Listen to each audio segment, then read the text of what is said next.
రాజకీయాల్లో ఫైర్ బ్రాండ్గా పేరు తెచ్చుకున్న పశ్చిమ గోదావరి జిల్లా భీమవరం మాజీ ఎమ్మెల్యే గ్రంథి శ్రీనివాస్ ఓటమి తర్వాత సైలెంట్ అయిపోయారు. వైసీపీకి దూరం జరిగిన ఆ కాపు నాయకుడు ఇంతవరకు ఏ పార్టీలో చేరబోతున్నారన్న దానిపై క్లారిటీ ఇవ్వలేదు.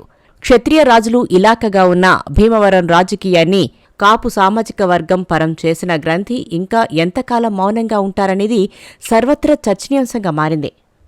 మాస్ లీడర్గా నిత్యం ప్రజల్లో ఉండే గ్రంథి శ్రీనివాస్ 2019 ఎన్నికల్లో పశ్చిమ గోదావరి జిల్లా భీమవరంలో వైసీపీ నుండి పోటీ చేసి జనసేన అధినేత పవన్ కళ్యాణ్ను ఓడించి తన సత్తా చాటుకున్నారు.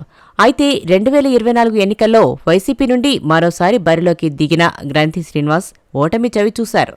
కొద్ది నెలల క్రిందట వైసీపీకి రాజీనామా చేసి ప్రస్తుతం రాజకీయాలకు దూరంగా ఉన్నారు.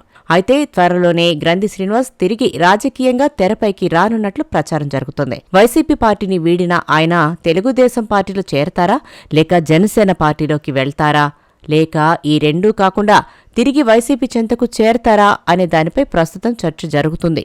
గ్రంథి శ్రీనివాస్ కాంగ్రెస్ పార్టీతో పొలిటికల్ ఎంట్రీ ఇచ్చారు. 2004 ఎన్నికలకు ముందు కాంగ్రెస్ భీమవరం టౌన్ అధ్యక్షుడిగా ఉన్న గ్రంథి శ్రీనివాస్ 2004లో ఎమ్మెల్యేగా పోటీ చేసి తెలుగుదేశం సీనియర్ నాయకులు పివి నరసింహరాజు మీద గెలుపొందారు.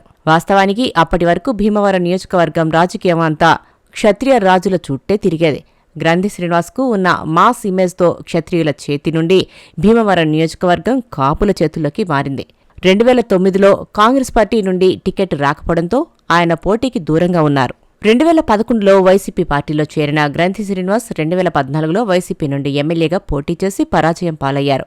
తిరిగి 2019లో మరోసారి వైసీపీ నుండి పోటీ చేసి జనసేనాని పవన్ కళ్యాణ్ను ఓడించి పొలిటికల్ సర్కిల్స్లో హీరో అయ్యారు. అయితే వైసీపీలో గ్రంథి శ్రీనివాస్కు వ్యతిరేకంగా క్షేత్రస్థాయిలో కొంతమంది నాయకులు తాడేపల్లిలో జగన్ క్వార్టరీ పనిచేయడంతో పవన్ కళ్యాణ్ మీద విజయం సాధించినప్పటికీ ఆయనకు మంత్రి పదవి దక్కలేదు.